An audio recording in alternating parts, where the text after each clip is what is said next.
I found out my coworkers had a group chat without me. I didn't find out on purpose. My phone died during lunch, so I borrowed my coworker's phone to message our manager.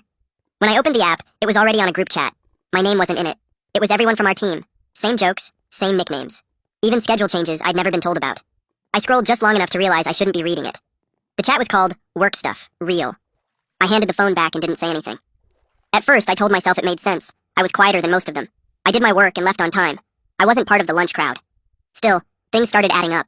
Meetings I wasn't invited to, but everyone else somehow knew about. Deadlines that changed without warning. Decisions that felt already made before I walked into the room. Sometimes I'd walk into the office and everyone would already be laughing about something.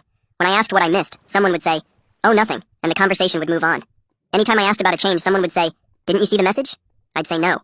They'd pause, then say, "Weird."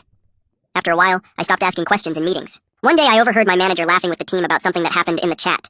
When he noticed me, he stopped mid-sentence and said, "We'll catch you up later." He didn't.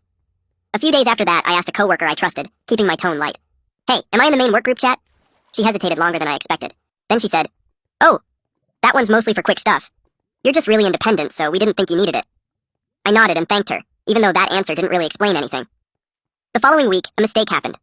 Not mine, but one I could have prevented if I'd known about a change they discussed in the chat. My manager pulled me aside and asked why I hadn't spoken up sooner. I told him I wasn't in the group chat. He frowned and said, "Well, you should have asked to be added." After that, I stopped doing extra, stopped staying late, stopped fixing issues quietly, stopped reminding people about things they forgot. If something changed, I waited to be told. If no one told me, I assumed it wasn't my responsibility. Things started slipping. Small stuff at first, then bigger things. Yesterday, my manager messaged me asking why projects were falling behind and why the team felt disconnected lately. I stared at the message for a long time before replying. I finally sent one line. "I don't see what happens in the group chat." He left me on red. Today, I walked past my coworkers while they were laughing around someone's phone. They went quiet when they noticed me. They still haven't added me.